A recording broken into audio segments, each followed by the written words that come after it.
नमस्कार स्टूडेंट्स। देखिए, मैं आज आपको बजट के बारे में बताने जा रहा हूँ। बजट तो वैसे काफ़ी बड़ा चैप्टर है, उसके बारे में समझना हम नेक्स्ट वीडियो में सीखेंगे। बट इस वाली वीडियो में हम ये देखेंगे कि बजट में क्या क्या चीज़ें आती हैं और बजट का इतिहास क्या रहा है। ठीक है, तो देखिए, भारत में जो बजट प्रणाली शुरू की गई थी 7 अप्रैल 1860 में शुरू की गई थी। भारत में बजट प्रणाली 7 अप्रैल 1860 में शुरू की गई थी। बजट, हमारे जो संविधान में बजट शब्द का कहीं उल्लेख नहीं है, बजट का उल्लेख नहीं है। तो बजट का उल्लेख नहीं तो किस चीज का उल्लेख है, अभी हम यहीं पे सीखेंगे। बजट का मतलब क्या होता है? बजट का मतलब होता है चमड़े का थैला। ये एक चमड़े का थैला, तो इसलिए इसको चमड़े के थैले को ही बजट क्यों कहा गया? क्योंकि जब ये 7 अप्रैल 1860 में जब बजट पेश किया गया तो बजट को एक चमड़े के थैले में लाया गया था। उस समय जो इंग्लैंड के प्रधानमंत्री थे और वित्त मंत्री थे। तो भारत के प्रथम वित्त सदस्य जेम्स विल्सन, ये देखिए यही है जेम्स विल्सन, इन्होंने पेश किया था। भारत के प्रथम वित्त सदस्य जेम्स विल्सन ने पहली बार भारतीय वित्तीय नीति की चर्चा में बजट का भाषण दिया था। जेम्स विल्सन ने ही इसको पेश किया था और तो उन्होंने ही पहली बार भारतीय वित्तीय नीति की चर्चा करी थी। चर्चा में बजट का भाषण रखा था, बजट के बारे में बोला था। वित्त वर्ष क्या होता है? हमारा वित्त वर्ष कहते हैं फाइनेंशियल ईयर को। जैसे कि हम अगर स्कूल में पढ़ने जाते हैं तो 1 अप्रैल से 31 मार्च तक हमारा पूरा सिलेबस खत्म होके हमें नई क्लास में बिठा दिया जाता है।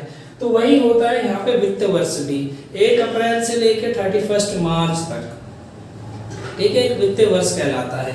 तो वित्त वर्ष क्या होता है? अप्रैल से लेकर मार्च, 1 अप्रैल से लेकर 31 मार्च, याद रखना।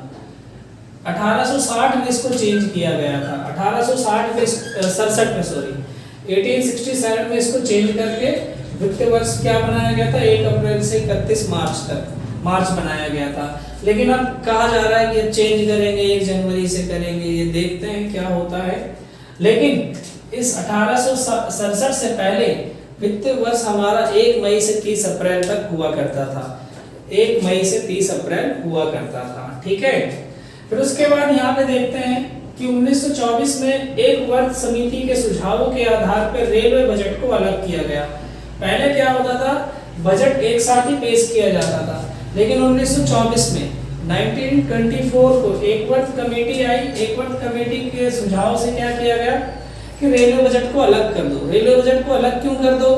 क्योंकि भाई एक ही बजट को हम पेश करते हैं तो रेलवे बजट उसमें बहुत ज्यादा, मतलब रेलवे तो बहुत ज्यादा है, वैसे रेलवे का काम भी बहुत ज्यादा, तो रेलवे बजट को अलग कर दिया गया कि तुम अपना बजट अलग पेश करो। तो अभी तक पेश किया जाता था, लेकिन अभी तत्कालीन हटा दिया गया, फिर वो एक ही में कर दिया गया। पहले ऐसे ही कर दिया गया है। एकवर्थ कमेटी के अनुसार 1924 में क्वेश्चन पूछते हैं कि 1924 में किस समिति के सुझाव पे रेलवे बजट को अलग किया गया? तो आप लिखेंगे एकवर्थ कमेटी। एकवर्थ समिति कब आई? 1924 में आई। और एकवर्थ समिति के सुझाव कौन से बजट को अलग किया गया? रेलवे बजट को। तो ये 3-4 क्वेश्चन इस तरीके से घुमा फिरा के पूछ लेते हैं। तो बजट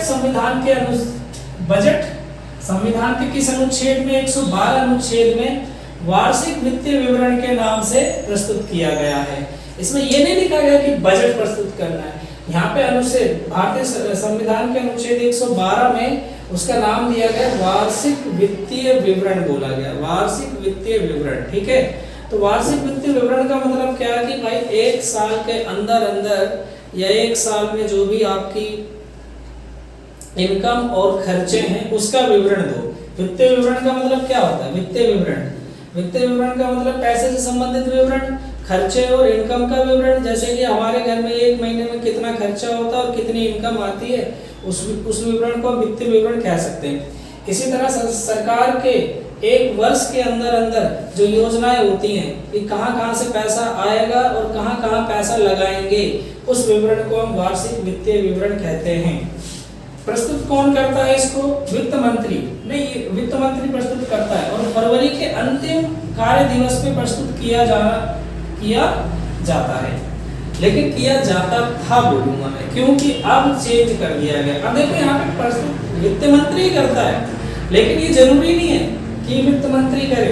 राष्ट्रपति को ये अधिकार होता है कि वो अपना जो बजट है उसको पेश करे, लेकिन राष्ट्रपति तो राजा होता है, राजा तो करेगा नहीं। तो किसी भी मंत्री को बोल सकता है कि जाइए आप इसको क्या कीजिए, पेश कीजिए। लेकिन एक परंपरा चली आ रही कि वित्त मंत्री ही पेश करते हैं इस बजट को, तो वित्त मंत्री। अब फरवरी का अंतिम कार्य दिवस का मतलब है लास्ट जो भी वर्किंग डे होता है उस पे।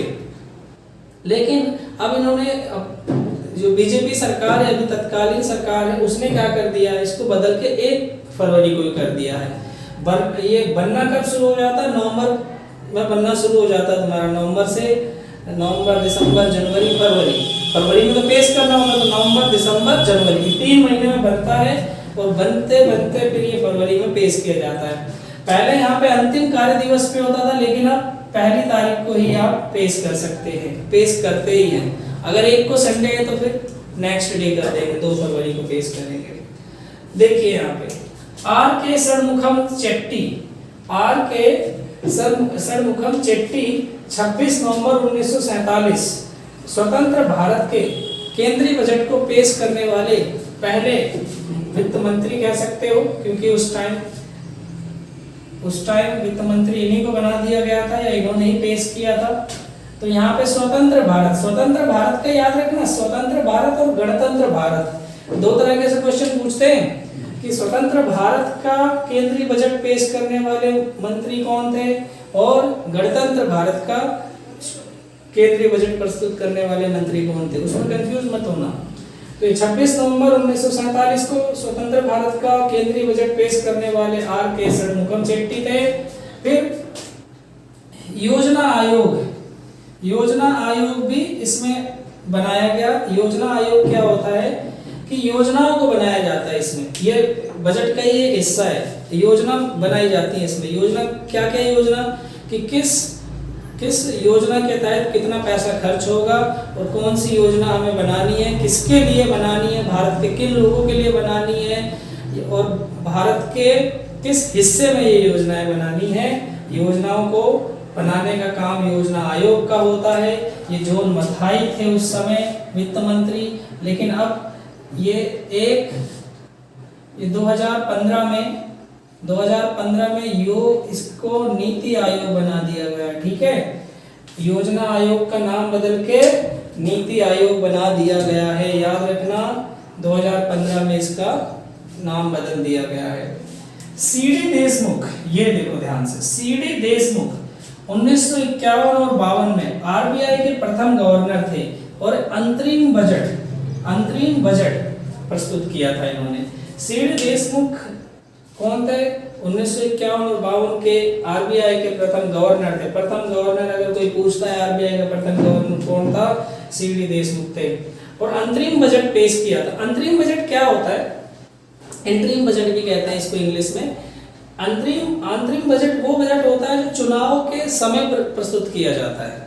चुनाव के समय, जैसे कि 1 साल का कार्यकाल नहीं होगा, कुछ महीनों का ही कार्यकाल है और चुनाव होने वाले हैं, तो अंतरिम बजट पेश किया जाएगा। इसमें यह बताया जाएगा कि कितने खर्चे की जरूरत है, कितनी इनकम हमें चाहिए, कितना पैसा हमें चाहिए, कितने खर्चे हम होंगे इस टाइम चुनाव होते होते। तो ये अंतरिम बजट कब होता है, जब चुनाव होने वाले होते हैं, तो उससे पहले आप खर्चों का अनुमान बता सकते हो और वहां से पैसे। हाँ जी, देखिए मोरारजी देसाई ने 64 और 68, मोरारजी देसाई ने 2 बार अपने जन्मदिन के अवसर पे क्या पेश किया था, ये बजट पेश किया था, ठीक है। अब ये जन्मदिन कैसे 1964 और 68 में ही क्यों आया इनका जन्मदिन, इससे आपको आइडिया लग गया होगा कि इनका जन्मदिन 29 फरवरी को आता था। 29 फरवरी को आता था, तो इन्होंने 2 बार अपने जन्मदिन पे इनको क्या किया, पेश किया है बजट को, ठीक है। फिर इंदिरा गांधी पहली वित्त मंत्री थी जिन्होंने बजट को पेश किया था। भारत की पहली वित्त मंत्री थी कौन, इंदिरा गांधी, जिन्होंने बजट पेश किया। पहली वित्त मंत्री कौन थी, इंदिरा गांधी। देखो यहाँ पे ये इंदिरा गांधी वित्त मंत्री थी जिन्होंने बजट को पेश किया। 1965 और 66 के बजट में काले धन का उजागर। अब यहाँ पे एक बहुत ही इंपॉर्टेंट चीज आ गई, ये क्या है, काले धन का उजागर। 1965 और 66 के बजट में ही काले धन को उजागर करने की योजना बनाई गई थी। अब आप देखिए यहाँ पे कि 65 और 66 से ही काले धन को लाने की कोशिश की गई, लेकिन अभी तक काला धन वापस नहीं आया है अभी तक।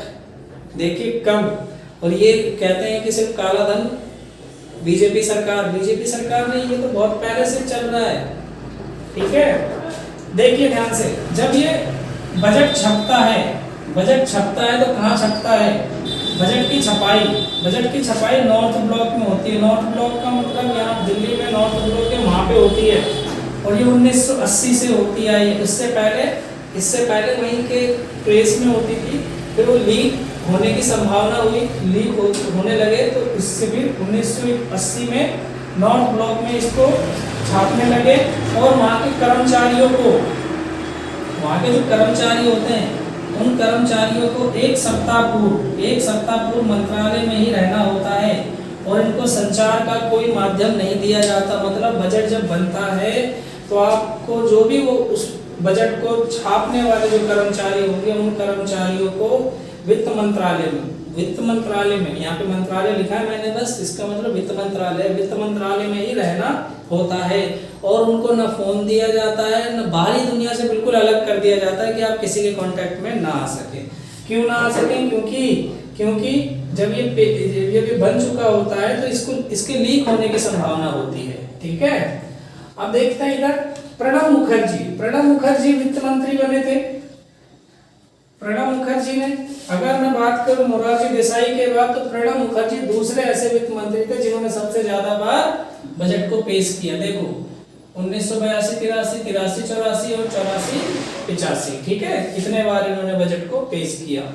राजीव गांधी वीपी सिंह के हटने के बाद, अब देखो वीपी सिंह उस समय वित्त मंत्री थे, वो सरकार से हट गए तो उन्होंने क्या किया, फिर राजीव गांधी ने उस बजट को पेश किया था, राजीव गांधी ने इसको पेश किया था। अब देखो यहाँ पे तीसरे प्रधानमंत्री थे ये, राजीव गांधी जो थे तीसरे प्रधानमंत्री थे जिन्होंने बजट को पेश किया। तो इसका मतलब इससे पहले कौन थे? इससे पहले इनके दादा मतलब जवाहरलाल नेहरू ने बजट को पेश किया था। फिर उसके बाद इनकी माताश्री कौन थी? इंदिरा गांधी थी। इंदिरा गांधी ने भी बजट को पेश किया था जब वो प्रधानमंत्री थी। फिर उसके बाद ये तीसरे थे। तो 3 प्रधानमंत्री ऐसे हुए हैं जिन्होंने बजट को पेश किया। 1990 के दशक में 3 अंतरिम बजट आए। 1991, 92 है ये, 1991, 92, 98, 99 और 91 से 92 और तीसरा था 96 और 97। दशक का मतलब होता है 10 साल। तो 90 से 10 साल कितने हो जाएंगे? 2000 तक। तो 1990 से लेकर सन 2000 तक 3 अंतरिम बजट पेश किए गए। अंतरिम बजट का मतलब होता है, मैंने अभी बताया आपको, चुनाव से पहले। तो यशवंत सिन्हा ने इसको पेश किया। फिर 1998-99 में मनमोहन सिंह ने भी पेश किया दूसरा। ये दोनों यशवंत सिन्हा ने पेश किए थे।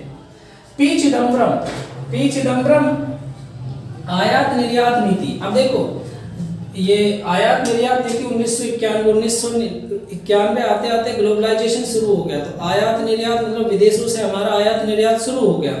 तो आयात निर्यात मतलब इंपोर्ट एक्सपोर्ट शुरू हो गया। तो पी चिदम्बरम उस वक्त वाणिज्य मंत्री थे। उनको आयात और निर्यात की नीति बनानी थी। तो उन्होंने 8 घंटे की बैठक की थी। 8 घंटे की बैठक करी और उसमें बिना रुके का मतलब है बस बैठे रहे 8 घंटे तक और अपना वो क्या करते रहे, बजट के में आयात और निर्यात की नीतियों को शामिल करते रहे, लिखते रहे। तो पी चिदम्बरम ने आयात और निर्यात की नीति बनाई थी, 8 घंटे की बैठक करी थी, बिना रुके करी थी, और उस समय वाणिज्य मंत्री थे, जुलाई 1991। आर वेंकट रमन एकमात्र वित्त मंत्री थे जो राष्ट्रपति बने। आर वेंकट रमन एकमात्र क्या थे? वित्त मंत्री थे जो राष्ट्रपति बने। याद रखना, आर वेंकट रमन एकमात्र वित्त मंत्री थे जो राष्ट्रपति बने। ठीक है, अब मैं यहाँ पे थोड़ा सा चेंज करना चाहूंगा। अब एक और मंत्री बने थे प्रणब मुखर्जी। प्रणब मुखर्जी भी हमारे क्या बने हैं, तो एकमात्र नहीं करूंगा, दो ऐसे मंत्री हुए हैं, दो ऐसे वित्त मंत्री हुए हैं जो राष्ट्रपति बने हैं। ठीक है, एक आप पहले कह सकते हो आर वेंकट रमन थे, दूसरे कौन थे, प्रणब मुखर्जी। ठीक है जी, आगे बढ़ते हैं। 1994 और 95 में सेवा कर का मतलब सर्विस टैक्स। सर्विस टैक्स का मतलब जब हम किसी से सर्विस लेते हैं, सर्विस क्या क्या होती है, ये जैसे ये मार्कर है, ये तो फिजिकल गुड्स है। सर्विस का मतलब मैं आपको पढ़ा रहा हूँ, ये सर्विस दे रहा हूँ। आप किसी ट्रेन में बैठ के कहीं जाते हैं, वो उनकी सर्विस ले रहे हो। आप ओला उबर ये बुक करते हो, इनके थ्रू आप कहीं घूमने जाते हो, ये सर्विस ले रहे हो। डॉक्टर से आपने सजेशन लिया, ये सर्विस है। तो उन्होंने कहा कि सर्विस टैक्स भी लगाना है। सर्विस टैक्स 1994 और 95 में सर्विस टैक्स लगाना शुरू किया गया। टेलीफोन, स्टॉक ब्रोकिंग पे, health club, beauty parlour, dry cleaners, इन सब पे इन्होंने क्या करा, सर्विस लगाना शुरू किया। और आज सबसे ज्यादा इनकम गवर्नमेंट की सर्विस सेक्टर से भी होती है, सर्विस टैक्स से भी बहुत ज्यादा होती है। 1996 के बाद गैर कांग्रेसी मंत्रालय आ गया। 1996 के बाद कांग्रेस की सरकार गिरी, तो कांग्रेस की सरकार के बाद अब यहाँ पे गैर कांग्रेसी मंत्रालय आया।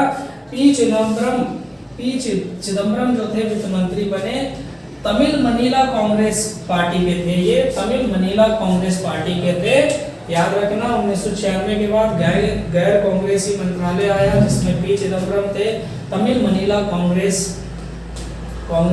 पार्टी से थे। ठीक है, फिर संवैधानिक संकट आया। संवैधानिक मतलब कॉन्स्टिट्यूशनल, सरकार गिरनी होती है जब, तो संवैधानिक संकट कहते हैं उसको। तो आर के गुजराल उस समय क्या थे, प्रधानमंत्री थे। तो आई के गुजराल, इंद्रजीत कुमार जो गुजराल थे, आई के गुजराल की सरकार जाने वाली थी। तो पी चिदम्बरम ने 1997 और 98 के बजट को पारित किया।